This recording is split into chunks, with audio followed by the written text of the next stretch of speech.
Bon, bonjour à tous. Donc ici, on va corriger le premier exercice de la leçon sur la symétrie axiale. Donc dans ce premier exercice, sans vous le dire en fait, on vous demande de construire le symétrique du point A par rapport à la droite D, mais en utilisant uniquement le compas. Donc, puisqu'on ne vous dit pas encore la définition du symétrique, vous allez le construire sans vraiment savoir ce que vous êtes en train de construire. Donc on va tout simplement lire l'énoncé.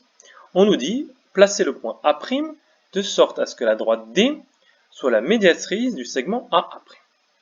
Ici, pour essayer de visualiser un peu les choses, rien ne nous empêche de faire un brouillon. Donc moi, je vais pouvoir effacer. Donc on va imaginer ici que je travaille sur mon brouillon. Et donc je me dis, bon, il faudrait que D soit la médiatrice du segment AA'. Ça veut dire que le segment AA', il doit être comme ceci. Comment je sais ça? Je me souviens que la médiatrice, c'est la droite qui passe par le milieu du segment et qui, en son milieu, et qui forme un angle droit avec ce segment. Donc elle coupe perpendiculairement le segment. Bon, c'est bien bon, mais sauf qu'on me dit avec le compas. Alors moi, les angles droits, ce serait plutôt avec l'équerre. Bon, alors comment faire? On va se rappeler, là j'ai utilisé la caractérisation de la médiatrice, on va se rappeler de la définition de la médiatrice. La définition de la médiatrice, c'est l'ensemble des points situés à la même distance des extrémités du segment. Ça veut dire que si j'ai le point A et le point A' et mon segment, je sais que tous les points de la médiatrice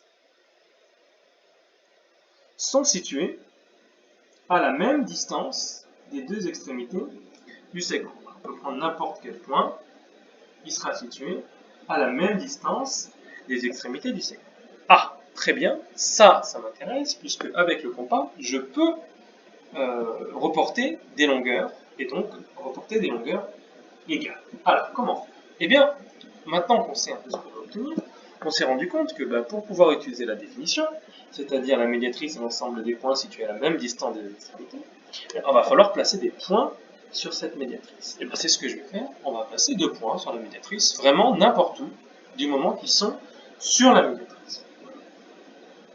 Pour simplifier, je vais leur donner un nom, mais il n'y a aucune importance. Voilà, je vais les appeler T et F, mais vous savez, les appeler comme vous voulez, ça n'a strictement aucune importance. Bon, et maintenant, je vais pouvoir utiliser mon compas. Et reporter la longueur AF pour placer le point A', puisque je sais que le point F est à la même distance de A que du point A'. Rappelez-vous, votre point A', vous savez qu'il est quelque part par ici. D'accord?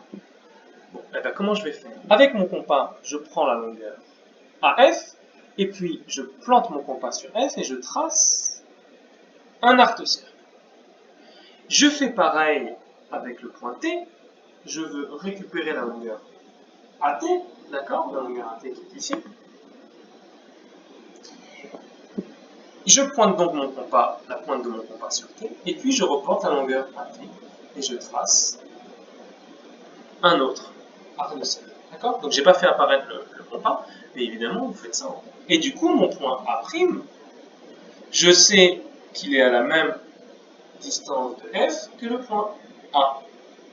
Et de la même façon, je sais que TA, c'est égal à la longueur TA'.